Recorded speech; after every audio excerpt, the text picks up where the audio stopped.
Alléluia. Amen. Ce matin, nous allons partager un thème très important.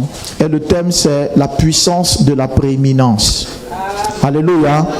La puissance de la prééminence. Et après qu'on va prier selon la force que le Seigneur me donnera et selon les prophéties qu'il me donnera par sa grâce. Alléluia.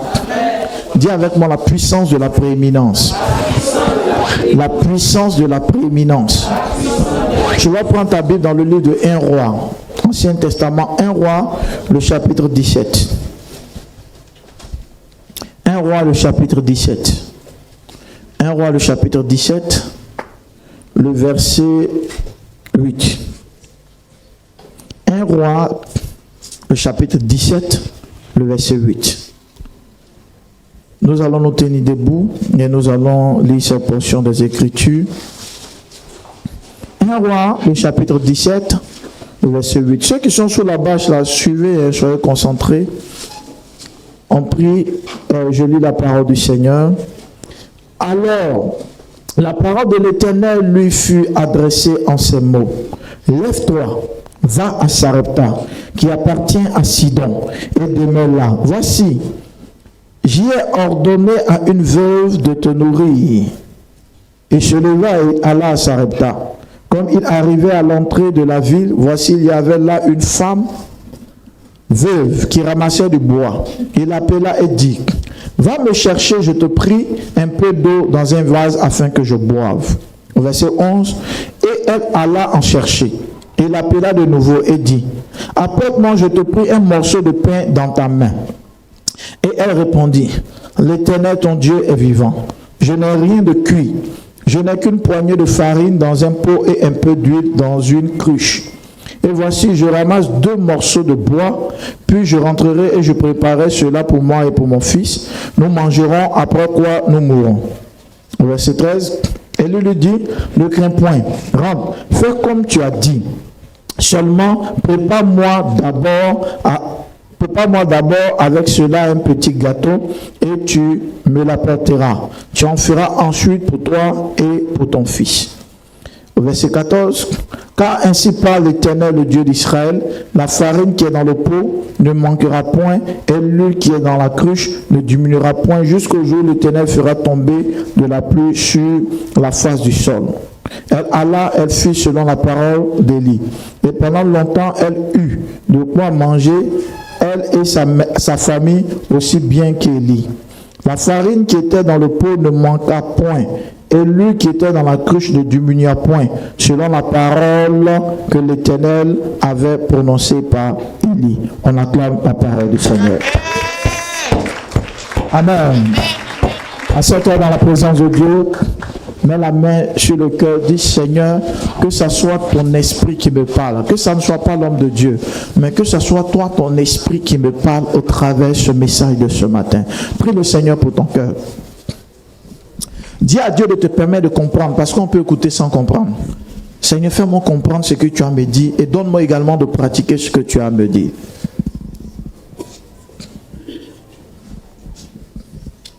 Amen. Que le Seigneur nous bénisse. Soyez très attentifs. La puissance de la prééminence. La prééminence, c'est quoi? La prééminence, c'est le fait d'être premier. Hein? Quand dans une famille, il y a un premier de famille, un homme ou une femme, bibliquement parlant, la personne a droit à une bénédiction qu'on appelle la bénédiction de la prééminence. C'est pourquoi le premier fils de Jacob, qui s'appelle Ruben, au moment de la bénédiction paternelle, Jacob a dit à son premier fils, tu n'auras pas la prééminence. C'est-à-dire qu'il y a une bénédiction qui est liée au premier, tu n'auras pas cela. Pourquoi? Il dit parce que tu es monté sur la couche de ton père. Il a couché à une concubine de son père. Parce que tu es monté sur la couche de ton père, tu n'auras pas la prééminence. Alléluia. Quand Élisée a dit à Élie, donne-moi la double portion, je veux avoir la double portion de l'onction qui est sur toi. En vérité, c'est vrai qu'il demandait une double onction, mais il demandait la position d'un premier, un fils aîné. Parce que les fils aînés, quand on leur donne la bénédiction de la prééminence, on leur donne le double. J'ai une double grâce. Donc quand Élisée dit à Élie, son père spirituel, je veux la double onction, en fait, il veut avoir la position de quoi? De premier. Parce que Élie avait plusieurs fils spirituels qui étaient prophètes. Est-ce que vous me comprenez? Donc sa prière voulait dire quelque part que je veux être l'aîné. Je veux être celui-là qui a la double part, la double portion. Donc la prééminence est liée à la double portion. Les anglophones disent double portion. Alléluia. La double portion, c'est la portion de la prééminence. Maintenant, cette histoire, en quoi elle nous révèle la prééminence? Regarde ce qui se passe. La Bible dit qu'avant qu'Élie n'arrive chez la veuve de Sarepta, Dieu le nourrissait par des corbeaux. Les corbeaux envoyaient la viande, il mangeait. Et un matin, Dieu lui dit, faut quitter cet endroit où je te nourris, va à Sarepta, pour que là-bas, elle puisse y ordonner du moins une veuve de te nourrir. Alléluia. Dieu n'a pas perdu ses pouvoirs pour qu'un corbeau puisse nourrir son serviteur. Mais Dieu avait changé de système. Alléluia. Élie va à Sarepta, il croise une veuve qui est en train de ramasser du bois. Et il dit à la veuve, s'il te plaît, donne-moi de l'eau à boire. La veuve va prendre de l'eau, elle lui donne et boire. Il fait encore une seconde demande. Donne-moi à manger. La veuve dit, l'Éternel ton Dieu est vivant. Si elle dit l'Éternel ton Dieu est vivant, c'est qu'elle connaissait Élie.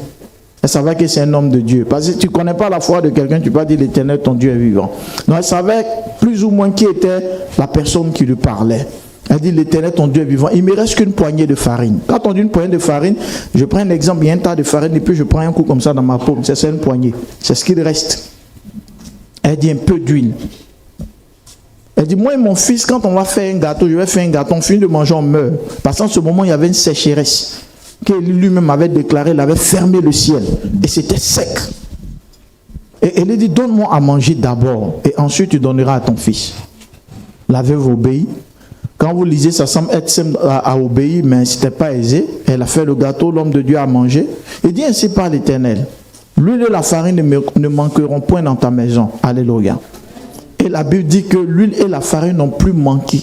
Elle a nourri Élie. Elle a continué de le nourrir, sa famille. Jusqu'au jour où la pluie est tombée. Or, la pluie a fait une affaire de 3 ans et demi. Alléluia.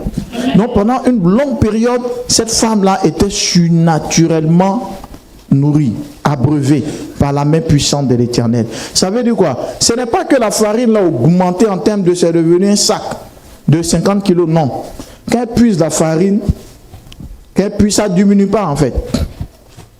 Tu vois, non? Tu vois, c'est un petit bol, elle prend, au fur et à mesure qu'elle met peut-être dans sa soupière ou quoi, pour pouvoir peut-être faire la pâte, quand elle regarde ce qu'elle a mis là, ça peut faire 20 kilos. Mais ici, là, c'est petit, ça ne diminue pas.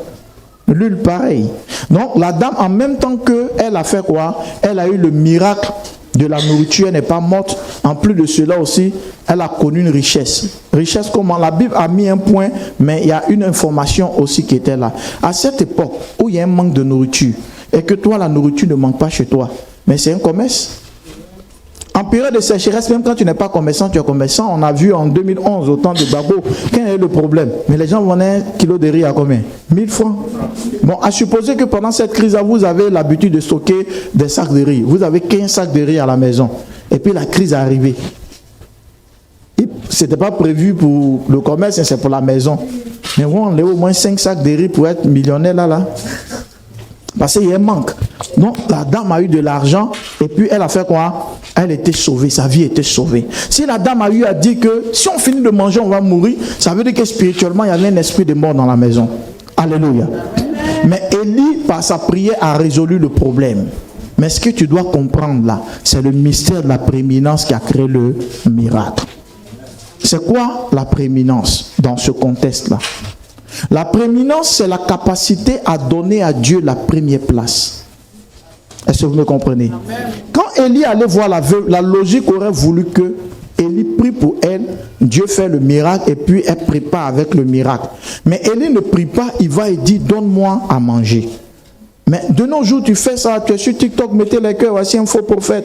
On dit une veuve, lui-même il sait que son mari est mort, ils ont fait même la levée à Ivosep. Derrière les tricots, c'est sorti, pourquoi si tôt? Lui il sait tout ça et puis il vient, au lieu de prier, lui c'est au fond qui l'intéresse. Alléluia. Amen. Élie a dit, donne-moi à manger. Avant qu'Élie n'arrive, Dieu avait informé que c'est une veuve. Quand elle dit une veuve, vous avez dit quoi? Elle a perdu son mari. Et puis on est en période de sécheresse. Et la veuve encore lui donne l'information que moi et mon fils, on finit de manger, on meurt. Donc normalement, Élie devait faire quoi? C'est pas facile. Moi, mais il y a voir comment il y a aller chercher un peu pour toi, pour te soutenir. Mais Élie n'a pas fait ça. Il a dit donne-nous l'eau. Elle a donné l'eau. Mais quand il est arrivé sur la nourriture, elle dit l'Éternel ton Dieu. Parce que là, il a touché un côté qui n'est pas intéressant. Vous voyez? C'est comme tout à l'heure quand on prie, ou bien tout à l'heure dit, oh Dieu est en train de me montrer ça, oh, on est content. Mais quand on dit, on doit faire une offrande, le visage s'abaisse. D'autres, même quand ils voient mon visage, ils me voient ma cosso. La vision change. Parce que quand on touche ce côté-là, ça devient problématique. Alléluia. Mais je veux que tu comprennes la vérité de Dieu sur ce sujet. Élie voit la veuve. Il dit que celle-là, Dieu veut faire quelque chose dans sa vie. Mais Élie lui dit, donne-moi à manger d'abord. En fait, Élie est en train de l'emmener à respecter un principe qu'on appelle le principe de la prééminence. Ça veut dire quoi? Elle est en difficulté. Élie l'emmène à honorer Dieu d'abord, avant elle. Je vais vous dire, si Dieu n'est pas honoré en première place dans votre vie, vous allez crever. Pourquoi Élie n'a pas prié? Parce qu'Élie sait que l'onction fonctionne avec des principes. L'onction fonctionne avec quoi? Avec des principes. Donc si le principe de la prééminence n'est pas respecté, sa prière ne va rien produire. Donc en fait, c'est vrai qu'il demande la nourriture, mais dans le fond, il voulait établir la loi de la prééminence pour dire, c'est vrai, tu es en difficulté, mais même dans tes problèmes, il faut mettre Dieu d'abord. Accorde la priorité, la prééminence à Dieu. Et quand il a prié, qu'est-ce qui s'est passé? La dame, sa vie était sauvée, n'est-ce pas? Hein? Et puis, la richesse, puisqu'elle a vendu probablement, c'est-à-dire elle a reçu la double portion de la grâce. La mort est partie, et puis l'abondance, la richesse est rentrée dans la maison. Je vais vous dire une chose. Si elle tombait dans le piège de l'émotion, pour dire faire pitié, le monde spirituel, ce n'est pas le monde des émotions, c'est le monde des principes. Il y a des gens qui font plus pitié que toi, qui souffrent que toi. Si Dieu ne voit pas dans ta souffrance qu'il est honoré en premier, tes prières ne produiront rien. L'imposition des mains, je vais verser huile sur toi, magie, si tu veux, tu vas ressembler à de la tchéké, mais ça ne va rien produire. Parce que Dieu est le Dieu de la prééminence. Dis à ton frère, Dieu est le Dieu de la prééminence. Même dans la loi, quel était le premier commandement parmi les 10 commandements? Tu aimeras quoi? Ça commence d'abord par Dieu, tu aimeras Dieu. Avant de dire tu aimeras ton prochain, tu aimeras Dieu. Tout commence d'abord avec Dieu. Regardez le livre de la Genèse. Genèse veut dire commencement. On dit au commencement Dieu créa. Au commencement Dieu. Non, le commencement c'est quoi? Dieu. Donc quand dans ta vie le commencement c'est pas Dieu, tu ne vivras pas des miracles. Quel est le commencement de notre journée? Quand on se réveille, notre première réalité, c'est d'attraper le portable, aller sur TikTok. Donc tu n'as pas commencé avec Dieu. Ta journée peut être détruite. Tu peux manquer nos... L'argent là devait venir. Je n'ai pas eu. Seigneur, tu n'as pas eu pitié. Dieu dit non. Le matin, quand tu t'es réveillé, tu étais sur TikTok. Va dire à TikTok qu'ils vont te donner l'argent. Va dire à TikTok qu'ils vont résoudre le problème. Parce que ta journée n'a pas commencé avec Dieu. La prééminence, ce n'est pas seulement le fait de donner des offrandes, faire des dons. Ça ne se limite pas qu'à ça. La prééminence aussi, c'est là de mettre Dieu au devant en priorité dans tout ce qu'on fait. Dieu, il est alpha, il est aussi oméga. Alléluia. Donc, normalement, le matin, quand je me suis réveillé, j'ai parlé d'abord à Dieu. La nuit, avant de dormir, je parle à Dieu, je dors. Il y a des gens qui dorment avec TikTok, ils ne prient pas. Ils oublient de prier. Dieu n'est pas alpha, sommet, il est aussi oméga. Donc, si le matin, tu as parlé, le soir, même si tu es marié, avant de parler à ta femme ou à ton mari, tu dois d'abord parler à qui? Parce que la vie est un miracle. Ce n'était pas évident que tu te réveilles ce matin-là. Est-ce que je parle à la foi de quelqu'un? Chrétien pense que parce qu'il souffre, Dieu va intervenir, il n'a encore rien compris. Dieu marche dans un principe, il marche dans un fonctionnement. C'est pourquoi il est très très important de comprendre cette vérité. Et cette vérité, c'est quoi? C'est de savoir une chose. Dieu doit avoir la première place dans notre vie. Amen. Je vais te dire une vérité. Même si tu aimes ta femme plus que Dieu, c'est un péché. Tu aimes ton mari, même ton enfant plus que Dieu, c'est un péché. Le Seigneur dit, si tu préfères ta femme, tes enfants plus que lui, tu n'es pas digne de lui. Ça, c'est Jésus même qui dit ça. Ça ne veut pas dire qu'il ne faut pas aimer ta femme ou tes enfants, mais ton premier amour, c'est qui? C'est Dieu. C'est Dieu qui est ta priorité. C'est lui qui est l'essence de ta vie. Quelqu'un qui met toujours Dieu premier ne termine jamais dernier. On aime beaucoup parler de Dieu, j'aime Dieu, j'aime Dieu. Je vais vous dire, sur le plan spirituel, l'amour ne se révèle pas par les mots, mais par les actes. Ce qui prouve que tu aimes Dieu, c'est ce que tu fais en mettant. Regardez, Dieu n'aime pas la deuxième place. Ça, je vais vous dire. Si vous mettez Dieu en deuxième position, il n'apprécie pas. Dieu, sa place, c'est la première place. C'est la place de la prééminence. C'est pourquoi quand tu t'es réveillé, puis tes yeux sont ouverts, que tu as envie, là, ta première chose, ce n'est pas d'aller sur TikTok, ce n'est pas d'aller boire de l'eau, c'est de parler à Dieu. Même si ça va te prendre que 30 secondes, même si ça va te prendre que 5 minutes, c'est de parler à qui? À Dieu. Mais vous remarquez, on ne parle pas à Dieu. Maintenant, le matin, tu te lèves, tu es malade, c'est bizarre, tu vas à l'hôpital, on fait les examens, on dit il y a quelque chose de terrible dans ton corps. Et puis tu es couché, Dieu ait pitié, Dieu c'est moi, ta fille, ton fils, et maintenant tu sais que Dieu existe. C'est quand on a les problèmes qu'on connaît. Oh Dieu, la Bible dit que tu es l'alpha, tu es l'oméga. Dieu dit, et ce n'est pas un Dieu de récitation. Si tu m'aimais autant, pourquoi les matins tu ne commences pas avec moi?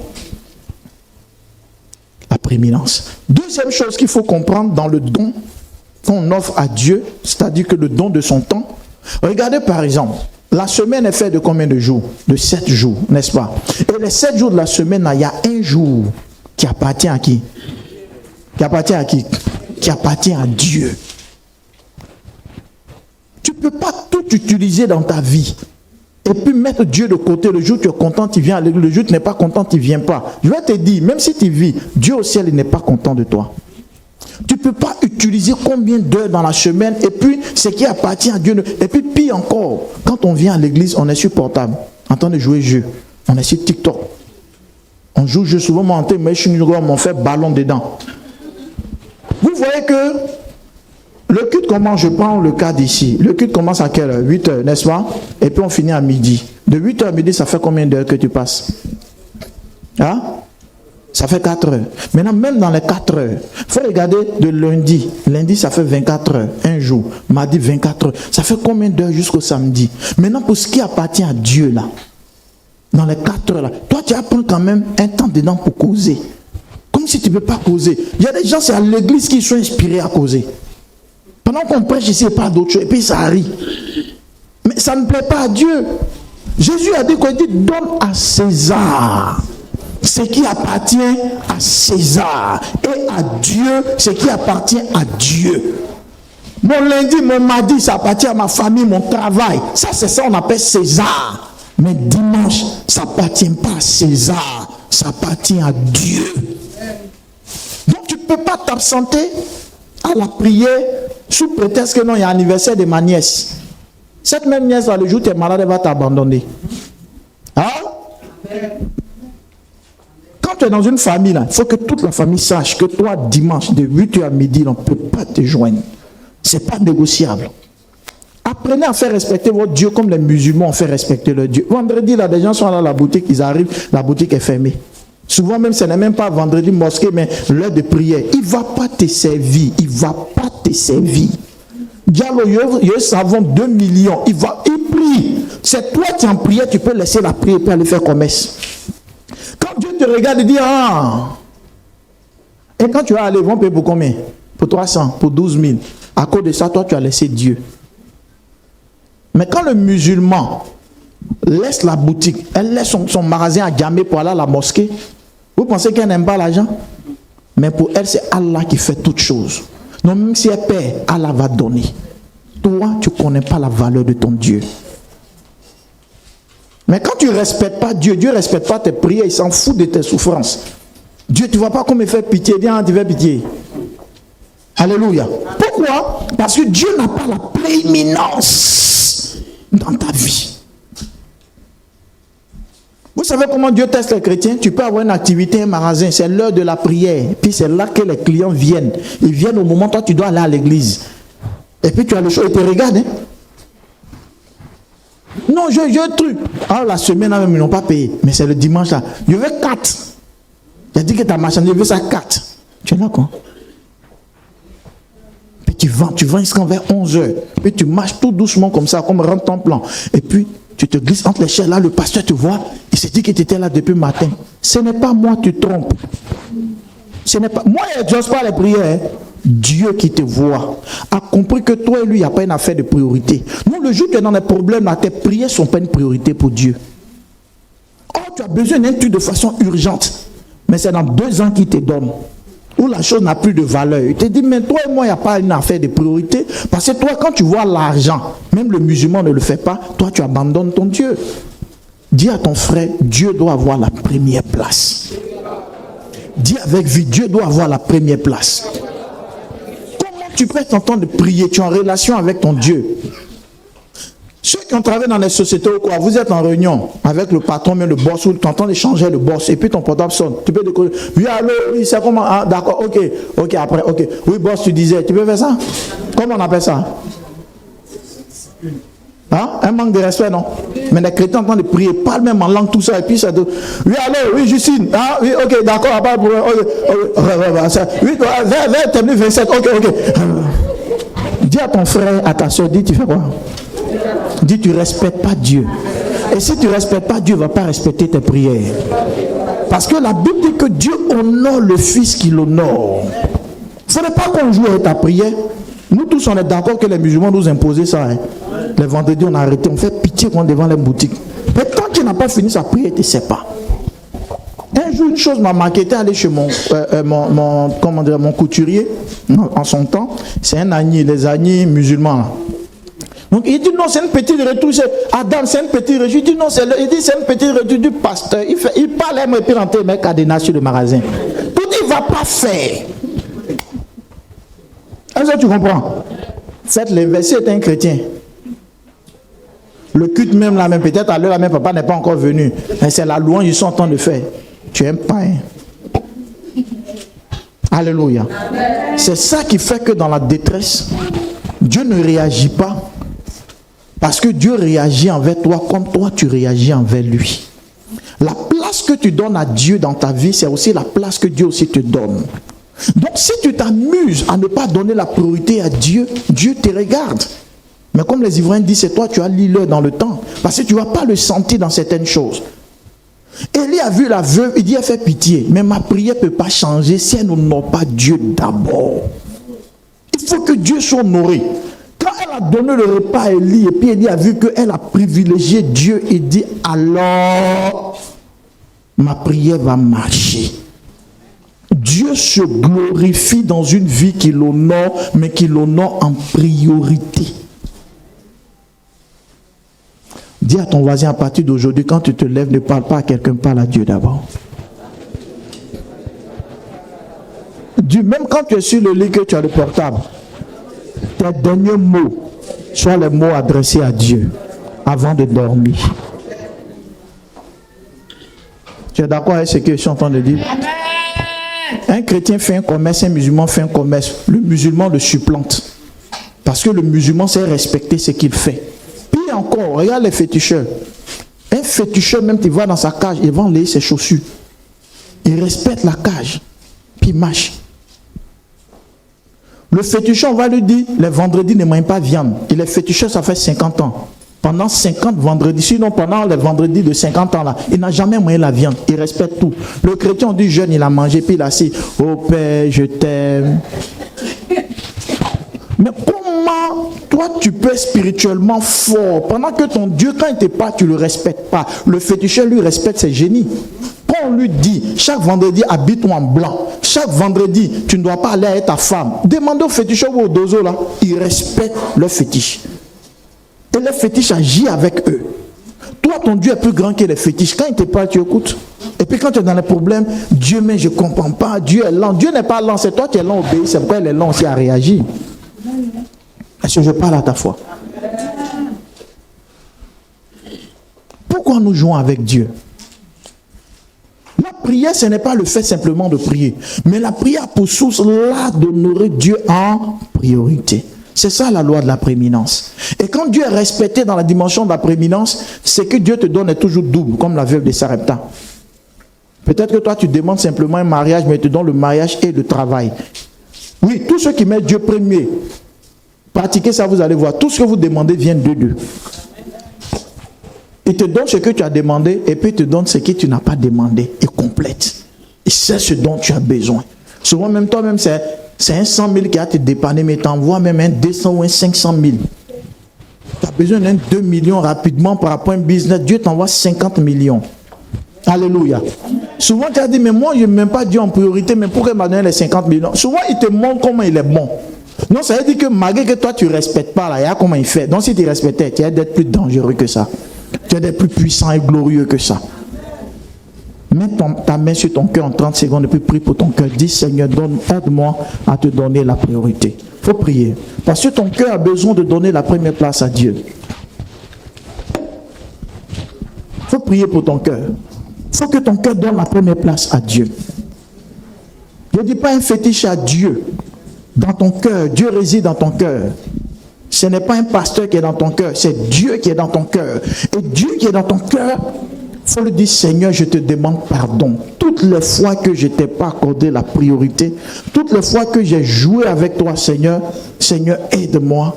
Seigneur, aide-moi à t'accorder la première place dans mon foyer, dans mon commerce, dans mes études, dans tout ce que je fais. Aide-moi à avoir la première place.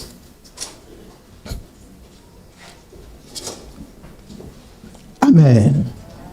Écoutons la suite. Je vais vous dire en vérité, quand Dieu envoie Élie vers la veuve de Sarepta, ce n'est pas parce qu'Élie a besoin de nourriture, c'est parce qu'il veut répondre aux besoins de la veuve. Sinon, il envoie les corbeaux et il a toujours de la puissance pour nourrir son serviteur. Je vais vous dire en vérité, aucune personne ne peut faire l'œuvre de Dieu. C'est Dieu lui-même qui fait son œuvre. Quand Dieu souvent te demande de donner là, c'est parce qu'il veut te bénir. Ce n'est pas parce qu'il veut que tu donnes en tant que tel. Parce que le donner de Dieu, c'est en fait répondre à ton besoin à toi. Mais pour répondre à ton besoin, il faut que tu respectes un principe. Alléluia. Est-ce que vous me comprenez un peu? Maman de Moïse, viens. Lève-toi, viens devant moi. Viens ton sac, viens ton sac. Attrape ton sac avec tes deux mains. Ah, je vais vous donner cette belle illustration là. C'est son sac, non? Maman de Moïse, donne-moi ton sac. Elle donne le sac. Quand elle me donne, qu'est-ce qui se passe? Sa main est vide. Quand tu donnes à Dieu, là, c'est pour libérer l'espace de tes mains pour que beaucoup arrivent. Donc, donner à Dieu, ce n'est pas s'appauvrir. Donner son temps à Dieu, ce n'est pas perdre son temps. C'est libérer l'espace. Parce que ce qui est en téléchargement est grand.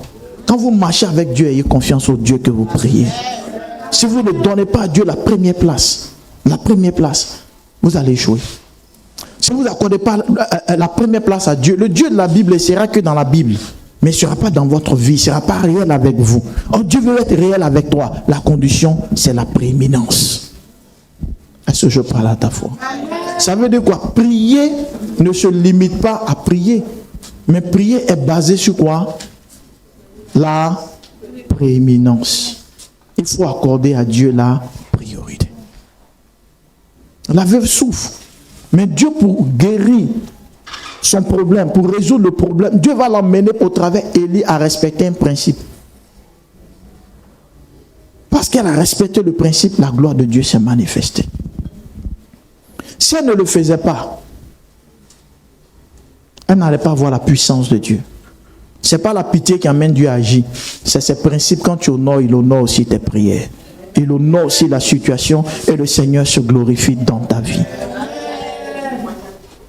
Ok. Récemment, je vous ai rendu le témoin, ça peut faire peut-être 2-3 dimanches, je ne sais plus, du pasteur Raoul à Cocody, là. L'ingénieur de l'église. Non, il n'était pas même un fidèle de l'église. Il est venu, ils ont aidé, ils ont construit l'église. Ils ont fini de construire l'église. L'église devait payer. C'est un travail, l'ouvrier mérite son salaire. C'est pas pareil, c'est une église. À moins que lui dit cadeau, sinon tu dois payer. Non, après la facturation, le jeune a besoin de combien? 15 millions. C'est le prix. Non? L'église du pasteur Raoul Afo. Hein? Alléluia, 15 millions. Non, il va dans le bureau du pasteur Wafo pour lui dire, ah, le travail est fini, l'église est là, la climatisation, maintenant son salaire. Le pasteur dit, il n'y a même pas de problème, je vais écrire le chèque. Mais je vais te dire une chose, tu es chrétien, il dit oui, qui croit en Dieu. Il dit, tu prends le chèque de 15 millions, c'est ton droit, ou bien tu prends le chèque de Dieu. Le chèque de Dieu, c'est quoi? Tu laisses ça. C'est comme un don que tu as fait, des 15 millions à Dieu, tu ne prends rien, et puis tu laisses, Dieu lui-même va te payer. Et regarde, c'est 15 millions. Vous savez, quand souvent la galette est fouette, la n'est pas encore venue, mais tu as déjà tout acheté dans ta tête. Et Dieu au pasteur Wafo, il a mis l'huile d'olive, hein, l'huile d'onction. Et Dieu lui veut le salaire de Dieu. Donc le pasteur a annulé le chèque. Il dit, viens. Il a prié pour lui. Il dit, Seigneur, il a fait pour ton œuvre, il faut le payer. Il est parti. Des mois après, le jeune a eu un contrat de 49 milliards. C'est connu dans tout Cocody là. 49 milliards. Et puis dans les 49 milliards, il avait bénéficié de combien son bénéfice? C'était 9 milliards. Même 1 milliard, tu sais 1 milliard c'est combien? Toi souvent tu as 100 000 même, tu marches même, on ne peut pas te sentir. Je te parle des milliards. Alléluia. Mais je vais vous poser la question. Pourquoi Dieu lui donne ce contrat de 49 milliards? Parce qu'il a privilégié Dieu. Il s'est dit non, je sacrifie pour Dieu. Et lui, il a ses besoins. Même un homme riche a toujours besoin d'argent. Donc il a ses besoins, mais il a dit, ok, comme c'est une histoire d'église, je laisse les 15 millions. Dieu lui-même va me bénir. Quand tu comptes sur la récompense de Dieu par rapport à la récompense des hommes, c'est que tu vas avoir tes enfants, tes petits-enfants seront bénis. 15 millions. Si c'est quelqu'un d'autre ici, peut-être c'est un petit travail. On doit te payer à l'église, même c'est 12 000. On te dit, il faut choisir Dieu. Tu as le visage même là, que tu vas voir. Mais 12 000. Voici comment souvent on reçoit des miettes, pensant que c'est une bénédiction, pendant que ce qui a été prévu par le ciel est plus grand. Pourquoi Dieu a réagi à la prière du pasteur? Ce n'est pas parce qu'il lui a imposé les mains, mais c'est parce que c'était précédé de la prééminence. Il a pensé d'abord à Dieu. Donc la prière engendrait un grand contrat. Est-ce que vous me comprenez? Ça engendrait un grand contrat. Parce qu'il a respecté la loi de la prééminence. Je vais vous dire, même scientifiquement, il est dit, rien ne se perd, tout se transforme. Donc, tu ne peux pas dire, je perds mon temps à l'église. Faut jamais accepter. On ne perd pas son temps à l'église. Si tu le fais vraiment à un cœur sincère, le Seigneur te bénira pour cela. Si tu le fais véritablement pour honorer ton Dieu. Jésus a dit, tout ce que vous allez perdre dans mon nom, vous allez retrouver cela. Même au centuple. Avant même d'aller dans le royaume des cieux. Donc, il y a une récompense qui est rattachée à ceux qui sont prêts à accorder au Seigneur la première place. À sacrifier. Alléluia. Amen. À sacrifier leur temps. Tu m'écoutes, mais si tu me comprends.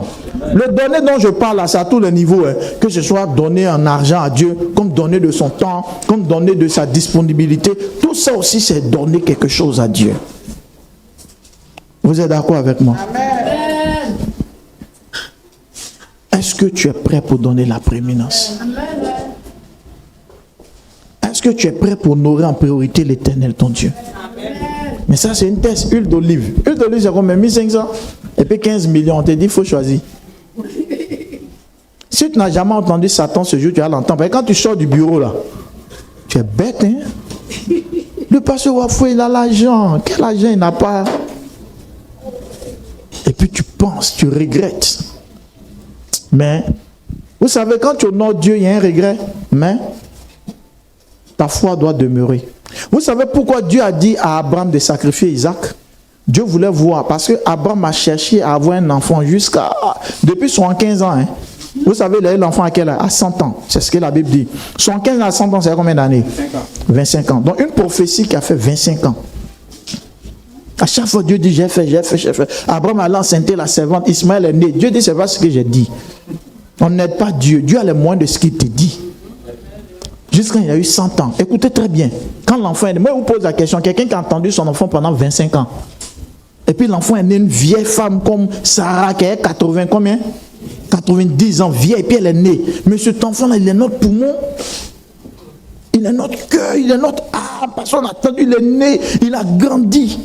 Un matin, Dieu dit, va le sacrifier. En fait, Dieu ne voulait pas la mort, il voulait voir si le petit a pris la place de Dieu dans le cœur d'Abraham. Parce que Dieu ne partage pas sa place. Je vais vous dire, quand arrive un moment, ton enfant ou ton mari commence à avoir la première place avec Dieu, là, c'est ce même mari qui a te pincé d'une manière que tu ne vas pas croire. Il y a ce qui me dit, et tout ce qu'il a fait pour le Dieu, tu dis quoi? Moi, je te dis première place, tu as donné ça à ce type-là. Je te dis première place, tu as donné ça à la femme là. Je te dis première place, tu as donné ça. La première place n'est que pour Dieu. Est-ce que je parle à ta foi? Donc Dieu dit, va le tuer, va le sacrifier. Qu'est-ce que le petit a dit? Il a dit, mais père, il y a quoi? Il y a du bois, il y a tout. Mais où est la... C'est-à-dire, ça a parlé. Il a grandi à Abraham. Mais Abraham, on dit que de là où Dieu a parlé, la Bible dit de là où Dieu a parlé à Abraham jusqu'à la montagne de Morija pour faire le sacrifice, Abraham a marché pendant 3 jours. Pendant 3 jours, tes idées peuvent changer. Hein. Tu tu marches. D'abord, le matin, n'a pas dit à Sarah. Donc, il y a une voix qui dit que, bon, ok, tu t'en vas le tuer. Comment tu as expliqué à Sarah? Sarah est vieille, hein?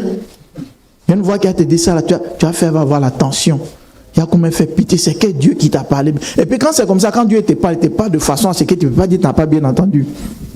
Tu ne peux pas dire, éternel, il te dit très bien. Puis ça sonne au côté 3 fois, tu le tues. Tu ne peux pas dire, tu n'as pas entendu. Abraham va, il attache l'enfant. Quand il voulait tuer, Dieu dit non.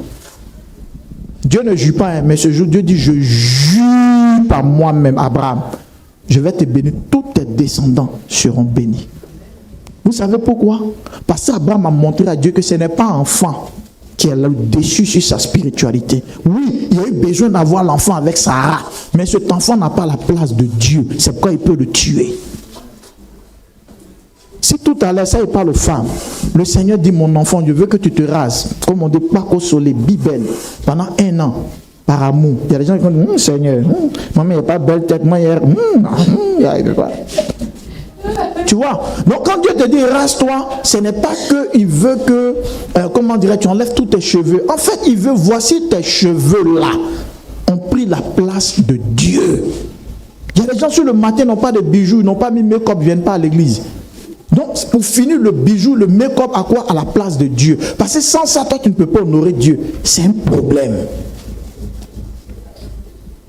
Je vais vous dire, Dieu, c'est comme ça il fonctionne. Quand arrive un moment, il remarque que c'est une chose qui est devenue, souvent même ton portable. Ton portable coûte 500 000. Mais c'est toi qui fais les offrandes 100 francs.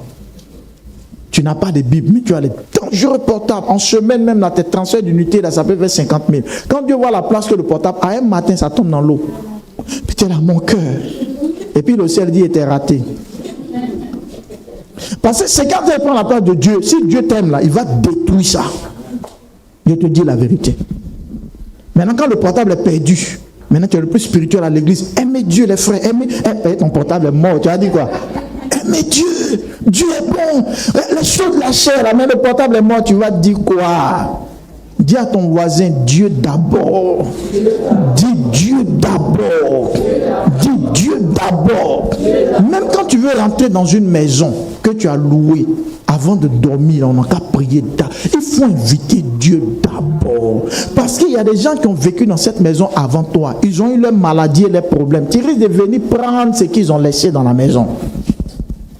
On ne commence pas les choses en mettant Dieu au milieu. On commence d'abord avec Dieu. C'est ça la loi de la prééminence.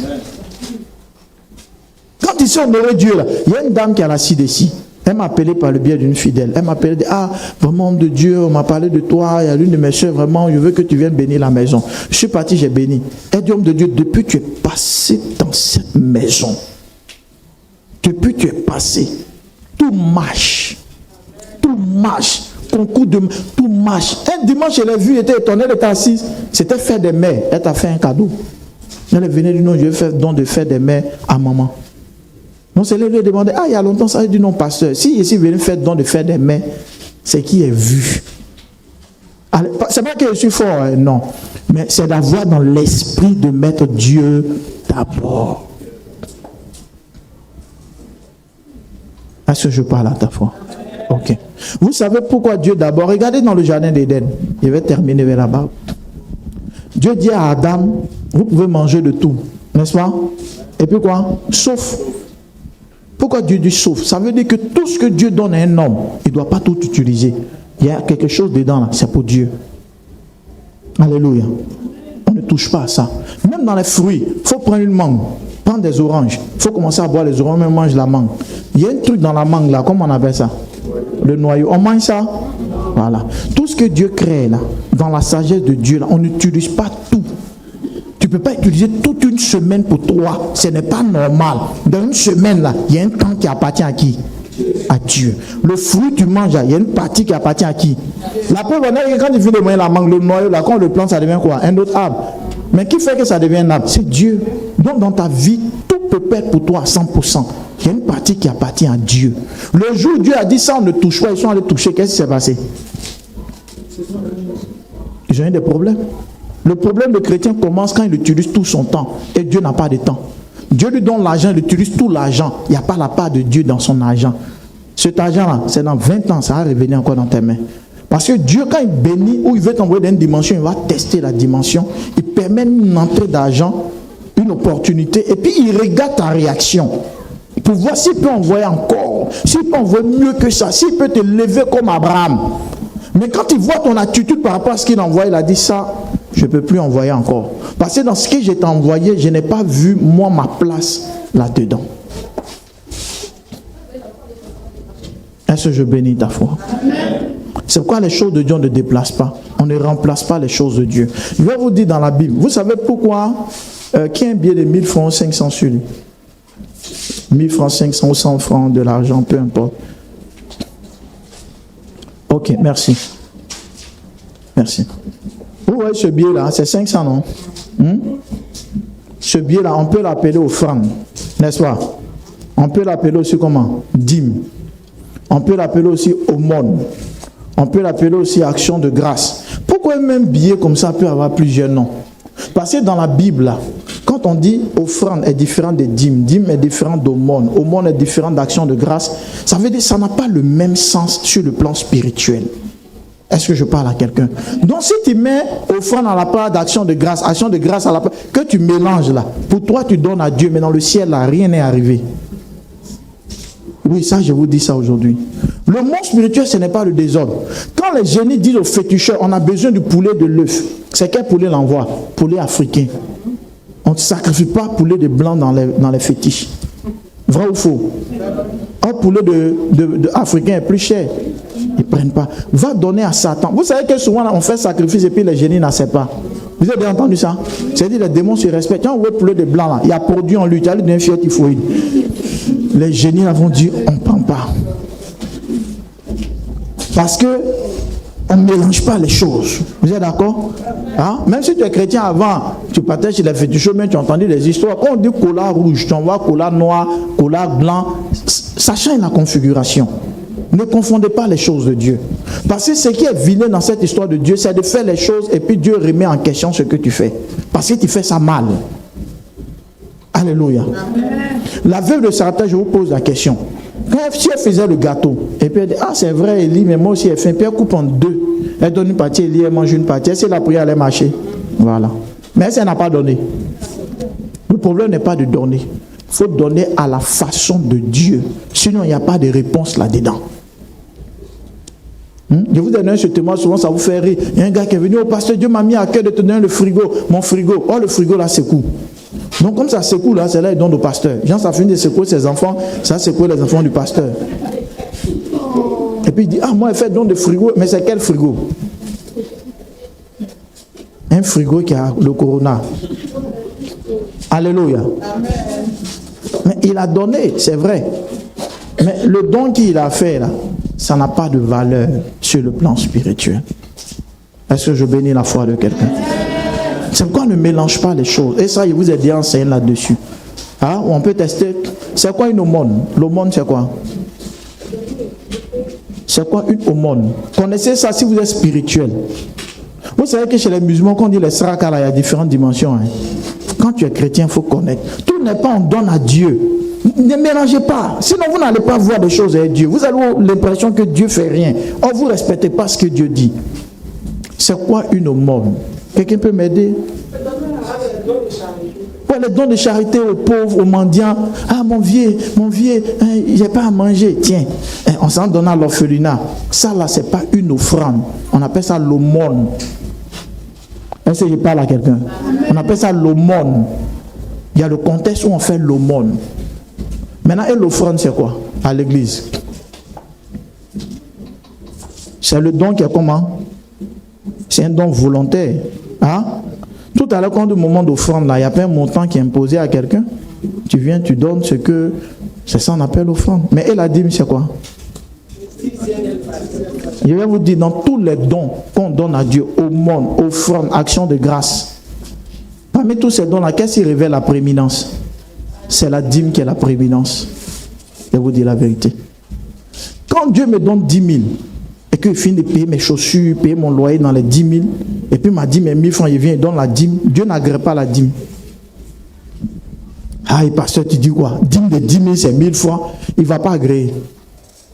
Pourquoi? Parce que tu as payé ton loyer avant de penser à lui. Donc tu lui as donné la 4e place ou bien la 2e place. Donc ça veut dire que ce que tu as fait comme achat là, si ce n'est pas passé d'une certaine manière, tu risques de ne pas donner parce que l'argent est fini.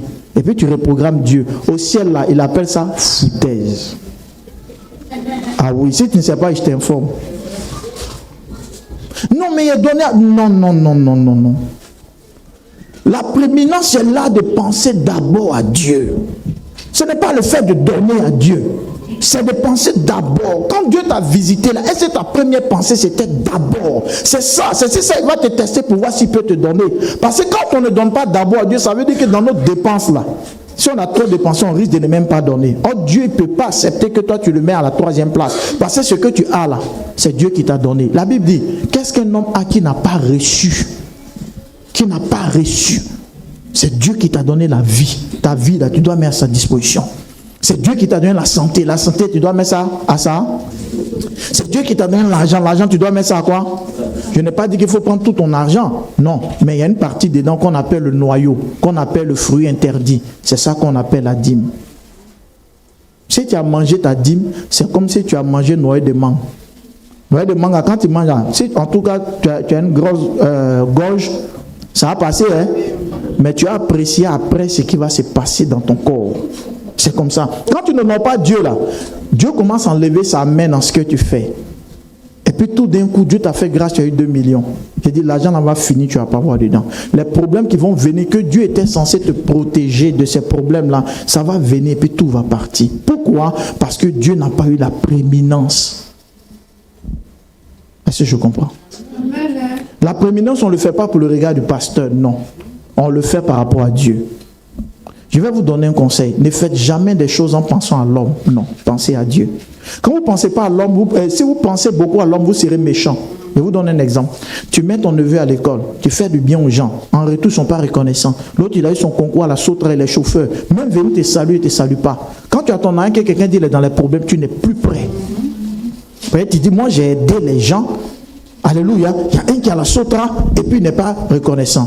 Tu sais pourquoi tu ne peux plus faire le bien? Tu ne peux plus faire le bien parce que tu l'as fait sur la base de l'homme. Mais quand tu le fais à cause de Dieu, tu feras toujours le bien jusqu'à ta tombe. Parce que je vais vous dire, quand vous êtes des gens de bien, le diable vous emmènera à être des mauvaises personnes en vous blessant par les humains. C'est comme nous les pasteurs, j'ai l'habitude de le dire, on le vit ça régulièrement. Donc si tu n'aimes pas Dieu, il y a des prières que tu ne fais plus. Il t'a dit l'homme est trop mauvais. Et c'est ce qui fait que certains déviennent. Je vous ai parlé du pasteur, c'était en France. Hein? Tellement le pasteur, ils l'ont dribblé. Il est devenu amer. Ils l'ont appelé, on dit le monsieur est malade par son pasteur, il faut prier. On sait que si tu pries, il est venu à bic et feuille. Un pasteur, s'il est venu à quelque chose, c'est avec la Bible. Non. Il dit que quand tu vas mourir là, le gars qui est malade, hein, le pasteur lui dit quand tu vas mourir là, et puis ils vont envoyer ton corps au pays là, tu as dépensé combien? On n'a qu'à calculer. Non, le gars, il est un peu étonné. Il pense que le gars plaisante. C'est frustré, un pasteur frustré qui est là. Il dit le corps, quand ça descend dans l'aéroport, il va venir récupérer. Tant. Il aura combien de bâches? Ils ont calculé. Ça fait combien d'euros là? Ça fait des millions. Le pasteur dit non, qu'à lui donner d'abord, avant qu'il prie. On a un des bâches, des chaises là. Avant qu'il lui fasse la prière. Vous savez, quand les gens guérissent, ils disparaissent. Vous savez, quand il y a le désespoir là, tu t'accroches à tout. Donc le gars, il a donné. Le pasteur a prié, les guéris. Oui, les guéris. Le pasteur parti à l'argent. Le Seigneur m'a dit, il ne faut jamais faire ça. Alléluia. C'est pourquoi ne jugez pas les gens. Quand les gens sont à messe en fonction de ce qu'ils ont vécu, le Seigneur m'a dit, il ne faut jamais faire ça. Vous voyez la dimension, ça rentre. Quand il vient t'expliquer, c'est quoi, c'est sorcellerie? Sorcellerie, c'est 250 000. Ça, c'est quoi? C'est mari de nuit. Ça vient combien? 2 fois dans la semaine. Mais si c'est 2 fois, tu multiplies. Alléluia. Et puis là, tu vas amener tout le monde, le pasteur, il est escroc. Mari de nuit à son prix. Esprit de mort à son prix. Ça dépend de combien il a serré ton cou. En fait, ce qu'il fait n'est pas bien. Mais souvent, ceux qui font ça, ils sont trop frustrés, en fait. Alléluia. J'ai un ami pasteur, il y a une famille qui le stressait. Viens prier à Nyangon, hôtel Aquaba. Le pasteur s'en va sur la route, parce qu'ils sont sur la côte d'Azito. Là. Il y a un noir qui est là, maintenant c'est éclairé. Ils ont agressé le pasteur. Ils l'ont piqué dans ses fesses. Oui, piqué dans ça. Oui, il a dit le sang. Il a fait un effort pour venir à la lumière. C'est les jeunes du quartier qui l'ont vu. Le sang a rempli même ses chaussures. Ils l'ont vu à l'hôpital. Donc, il a fait signe à la famille là qui l'ont agressé. Ils n'ont pas mis les pieds là-bas. Je vais te dire la vérité. Pendant tout le temps, c'est à cause de qui l'ont piqué. Même pas du paracétamol, ils n'ont pas fait. Il est resté là. Quelqu'un comme ça, là, si Dieu n'a pas aidé son cœur, il faut dire, il est mort, parce qu'il est mort. Tu sais ce qu'il va te dire? Il va te dire que la tête soit légère. Oui, oui. Il ne va pas se fatiguer pour aller prier. Amen. Amen. Ça veut dire quoi? Ça veut juste dire que le mal, il existe partout. Dans ta propre famille, tu verras le mal. Tes frères de même sang, tes soeurs de même sang, tu verras le mal. Mais n'oublie pas une chose. Tout ce que toi tu fais, tu le fais à cause de Dieu. Amen. Il n'y a pas là mes fils qui seront pasteurs bientôt établis. Servez en regardant Dieu seulement. Ne regardez pas l'homme. Si vous regardez l'homme, vous serez méchant. Il vous dit parce que l'homme n'est pas bien. L'être humain n'est pas bien. Et puis l'homme noir, c'est pire. Alléluia. Mais tout ce que vous faites, faites cela à cause du Seigneur. Est-ce que je parle à quelqu'un? Faites cela à cause de qui? À cause du Seigneur. L'homme oublie, mais Dieu n'oublie pas. L'homme est ingrat, mais Jésus est reconnaissant. C'est pourquoi tout ce que vous faites dans votre vie, que ce soit Dieu, la priorité Dieu, tout est Dieu. Dis avec moi Dieu. Au commencement Dieu. À la fin Dieu. Ma vie c'est Dieu. Tout est Dieu. C'est quand tu fais ça là que tu es devenu spirituel. C'est quand tu fais ça, tu as mis ton Dieu devant, c'est lui qui va toujours défendre ta cause. Alléluia. C'est lui qui va toujours prendre le devant des choses. Mais si Dieu est derrière comme Caïn, qui n'a pas vite pensé à Dieu, ce qui même il a donné à Dieu, Dieu n'a pas approuvé. Pas parce que Dieu avait un problème avec Caïn, mais parce que Caïn n'a pas respecté la prééminence. Alléluia. Est-ce que vous me comprenez? Donc ne confondons pas les choses de Dieu. Donne à César ce qui appartient à César. Si dans la Bible les choses sont classifiées comme ça, c'est pourquoi tous les pasteurs ne sont pas pasteurs. Il y a des pasteurs, il y a des prophètes, chacun a sa place. Vous comprenez? Voilà. Les choses de Dieu là, chaque chose a sa place. Et je vous dis mes enfants, écoutez ce conseil là. Tout ce que Dieu va faire dans votre vie, il va vous tester. Quand Dieu veut t'envoyer loin, même quand tu es homme de Dieu, les premiers miracles que tu vas vivre, tu imposes la même maladie, guérit. Hein? Dieu guérit et puis il te regarde ton comportement. Oh, pasteur, sois béni, puis tu te dis, ah, mais là, maman, il a prié la prière, ça coûte 200 000. Ah, toi aussi. Elle peut te donner les 200 000, n'est-ce pas? Parce qu'elle a les 200 000. Mais Dieu va verrouiller le don là sur toi. Parce que Dieu a dit, ah, si petite migraine, tu as demandé 200 000. Donc si toi tu pries et puis paralytique marche, c'est que tu as vidé contre des gens. Donc quand c'est comme ça que Dieu verrouille le don, et que toi ton amour ce n'est que l'amour de l'argent, c'est là que tu t'en fais fétiche. Tu es pasteur, mais sur tes reins, c'est plus que 12 os. Et tu vas aller à l'enfer pour ça. Oui, je vous dis la vérité. Je vous dis, tout pasteur, il te teste. Dieu il te teste. Quand il t'utilise, il va voir ton comportement.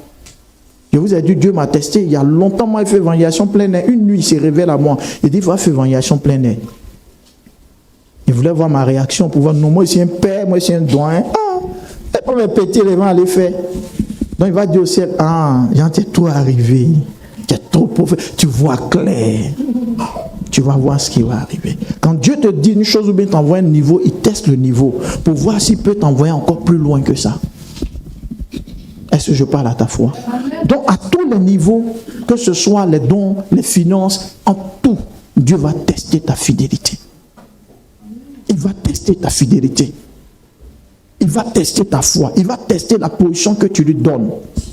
Moi, Inch'Allah, à l'intérieur, Dieu a tellement fait de miracles qu'il y a une dame qui ne s'est pas empêchée. Elle dit, pasteur, si tu aimais l'argent, tu es d'être riche. Hein? Non, mais je m'assois pour faire réception à 8 heures. Je suis assis comme ça. Quand je me lève, il est 16 heures non-stop.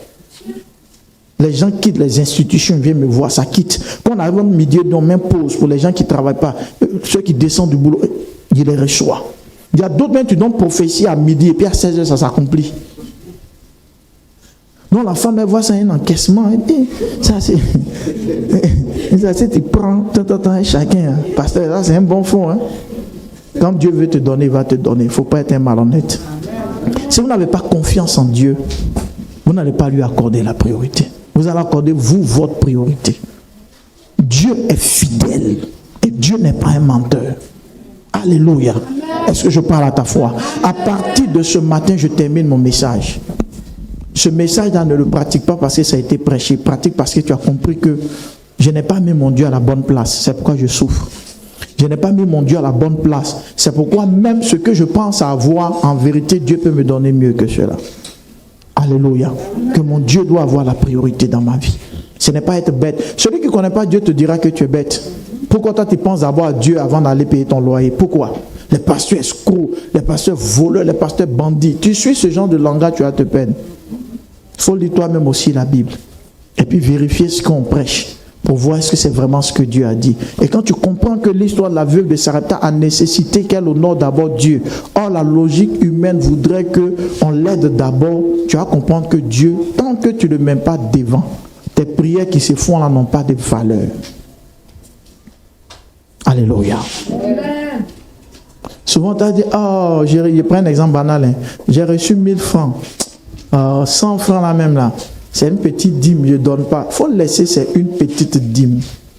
La Bible dit celui qui est fidèle dans les petites choses. Parce que Dieu va te tester 1000 francs pour voir. Parce que quand tu es là, hey, maman, si Dieu me bénit, même, le pasteur même ne va pas se fatiguer. Je lui achète une nouvelle voiture. On me construit l'église. Et quand tu finis de faire tous tes rêves, là, Dieu te dit au moins ta dîme de 200 la dépose d'abord avant de construire une grande église. Mais toi, tu ne donnes pas 200 ces églises, tu as construit. Alléluia. C'est comme ça. Les grandes gloires passent par les tests de Dieu. Parce que si Dieu ne teste pas ta fidélité, quand il te lève, tu t'éloignes de lui. Ton langage change. Pasteur, on a du sport, tu sais, par rapport à truc, les poules, vu mon résultat, les transaminases, en fait, pasteur, je viendrai après, tu vois. Bon, avant c'est toi, il est le feu. Maintenant tu dis, en fait, Dieu veut que tu sois chrétien dans la pauvreté, et puis il te lève, et puis tu crains toujours Dieu. De sorte à ce que ta vie pousse les gens à suivre Dieu. Alléluia. Mais pour que Dieu t'envoie loin, il faut qu'il s'assure que la fidélité dans ton cœur. S'il ne sent pas la fidélité, tu vas t'égarer. Il y a un frère qui priait à l'église, je vous ai dit, il priait. Dieu a fait des choses. Il allait travailler à la BCAO. Maintenant, au moment de l'embauche, son contrat est fini. Il y a ceux qu'on va retenir et puis ceux qu'on va embaucher. Le boss s'est approché, mon petit. Tu es bon, en tout cas, c'est bien. Hein? On te maintenir à la BCAO, mais à condition d'être franc-maçon. Il choisit. Le jeune a été franc-maçon. Premier dimanche, je le vois pas. Il ne vient plus. Mais si elle le voit, mais tu ne viens pas à l'église. Ou bien on t'a fait quoi? Ou bien on t'a offensé. Ou bien on t'a blessé. Il ne parle pas. Et après, maintenant, sa soeur est devenue franc-maçon. Il lui a dit, il ne faut pas rentrer dans les sectes là. Ah, il va faire ce qu'il est en train de dire. Il est rentré, il n'est plus vu à la prière jusqu'au jour d'aujourd'hui. Et souvent, on te fait croire que c'est le bon choix. Si Satan te donne 10 000, il va récupérer 100 000 en toi. Satan ne donne pas ces choses cadeaux. Ou bien tu ne vas pas dormir la nuit, il y a des esprits qui ont te visité. Alléluia. Ou bien le salaire qu'on te donne à la BCAO, après ton enfant va mourir mystérieusement. Satan ne donne pas tes choses cadeaux. Souvent, il y a des gens qui disent que moi aussi, j'ai fait médicament d'argent. Dès qu'il a un soir, il vient à l'église en même temps. Et puis, oui, il vient à l'église en même temps. Et puis il dit, pasteur, pour que quand me délivrer, on charge les esprits et puis pour utiliser l'argent. Toi, tu penses que la vie est facile. Tu penses que Satan, c'est ton cousin. Il faut prendre son argent. Le 7 août, indépendance, je vais prêcher à la Riviera, à la Palmeraie. Il y a un pasteur qui est venu me voir. Son église est là-bas, il dit, il veut m'inviter. Et pendant qu'on échangeait, il dit, ah, homme de Dieu, j'ai vécu une expérience dans notre causerie. Hein. Il dit, il y a un monsieur à Abidjan ici. C'est un grand commerçant, il a les bacas, il a tout. Mais le monsieur a fait un fétiche. Le fétiche a fait qu'il ne doit pas toucher son âme pendant 1 an. Mais il est dans le délai actuellement. Hein. Donc il a là le boss, on vient faire versement des bacas, des yango. Et puis il peut te dire, ah, si tu veux me donner 5 000. Oui. Parce qu'il ne doit pas toucher à l'argent. 1 an, l'argent est là. Donc il allait voir le pasteur qui a m'invité. Peut-être il est parti à quelques-uns. Le 7 août, vous allez voir le pasteur. Là. Il veut voir le pasteur. Il dit que non, que dans l'argent, là, comme c'est beaucoup, je vais faire don au pasteur là, quoi. De combien de millions? Le pasteur dit, prends pas. Jean, tu es spirituel quoi? Si tu manges l'argent de Satan, tu as vendu ton âme comme ça. Alléluia. Le pasteur dit, il ne prend pas. Il dit, pasteur, tu t'es mis dans ça. Parce que c'est comme un crédit, Satan va te dire que c'est mon truc. Et toi, tu as utilisé. Mais si lui, il est trop gentil, qu'il prenne pour aller faire les courses à Cosmos ou bien à Cap Nord. Alléluia. Donc, vous voyez, il est là, avec son boubou, il a ses bacas, ses trucs, mais il est bizarre. Oh, il a l'air. Il demande crédit aux gens parce qu'il faut que le haine arrive. On dirait que c'est en 2027. Mais on va commencer à toucher cet argent-là.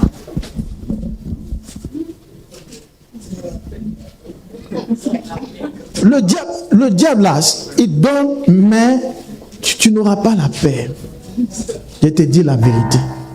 Tu n'auras pas la paix. Il va te donner même une grosse voiture, une grosse maison, mais tu n'auras pas la paix. Le Seigneur, même s'il te donne une poussée démarrée, vous connaissez poussée démarrée, les voitures, même que si quelqu'un veut chercher ta fille, il garde ça. Le bruit même là, tu dis, je ne veux pas. Ou le bruit de dire, beau-père, pardon, pousser un peu vers là. Mais même si tu as poussé démarrer et puis ton cœur dans la paix là, c'est mieux. Hein? D'aller faire des choses, puis la nuit, quelqu'un sort. Je veux causer toi ton sommeil. Vous causez de quoi? De l'enfer. C'est bizarre. Tu es d'accord avec moi? Craignons le Seigneur. Craignons le Seigneur. Oh, le pasteur là, il est prouvé, hein, tu mets en difficulté, on met le paquet devant le pasteur. Voyez ça. Quand c'est quand tu te joues l'esprit, non, ça, il met le sang de Jésus. Non. Les lois spirituelles sont des lois spirituelles. Ne t'aventure pas dans certaines choses comme ça. Et généralement, on se met dedans parce qu'on est dans la cupidité. Alléluia. Faisons attention. Que nous bénisse, acclamons le Seigneur.